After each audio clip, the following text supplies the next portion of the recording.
Hi friends, அனைவருக்கும் வணக்கம்.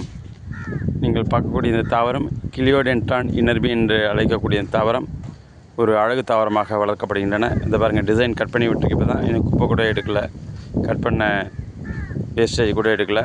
இந்த பாருங்கள், இந்த மாதிரி நமக்கு என்ன டிசைன் வேணுமோ நம்ம கட் பண்ணி இதை வச்சுக்கலாம். ஒரு ஒரு மரத்தை சுற்றி போடலாம். இது கோகனட் ட்ரீ சுற்றி பாருங்கள் போட்டு நல்லா அழகாக கட் பண்ணி விட்டுருக்கு. இது ஒரு பெரனியல் தாவரம், இது வெப்பமண்டல தாவரம். இதில் கட்டிங் செய்யணும்னா நல்லா திக்கான ஸ்டெம்மு. இங்கே பாருங்கள், கீழே காமிக்கிற மாதிரி இந்த மாதிரி திக்கான ஸ்டெம்லேருந்து நீங்கள் கட்டிங்ஸ் எடுத்திங்கன்னா உங்களுக்கு தரமாக நிறைய கட்டிங்ஸ் எடுக்கலாம். அந்த தாவரத்துலேருந்து நீங்கள் இதை அப்படியே மெயின்டைன் பண்ணணும்னா நீங்கள் 10 days ஒன்ஸ் கட் பண்ணிகிட்டே இருக்கணும். துளிர்கள் மேலே வருதுங்களா, அதை மட்டும் கட் பண்ணினே இருந்ததுன்னா நமக்கு இந்த டிசைன் அப்படியே மெயின்டைன் ஆகும். ஆரம்பத்தில் நல்லா வளர விடுங்க. அது பிறகு நமக்கு என்ன டிசைன் வேணுமோ நம்ம கட் பண்ணி எடுத்துக்கலாம். பட் டைரக்ட் சன்லைட்டில் இருந்தால் தான் இந்த மாதிரி டார்க் க்ரீன் கிடைக்கும். உங்களுக்கு டைரக்ட் சன்லைட் இல்லை அப்படின்னா இந்த க்ரீனரி கொஞ்சம் கலர் குறையும். ஆகவே இது டைரக்ட் சன்லைட்டில் வைங்க. பெரனியல் தாவரம், வாட்டரிங் அதிகமாக தேவையில்லை. வாரத்துக்கு 2 நாள் போட்டாவே போதும்.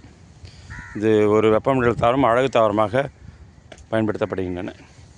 நல்லா செடி முத்தின பிறகு இந்த நம்ம ஃபிங்கர் இருக்குங்களா, சுண்டு விரல் அந்த சைஸுக்கு ஸ்டெம்மு திக்கான பிறகு அதுலேருந்து கட்டிங்ஸ் நிறையா போட்டு எடுங்க.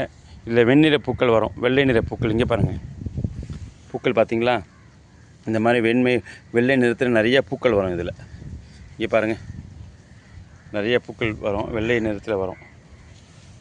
Okay, thank you friends. First time பார்க்க சப்ஸ்கிரைப் பண்ணுங்கள், மற்ற லைக் பண்ணுங்கள், ஷேர் பண்ணுங்கள். நன்றி, வணக்கம்.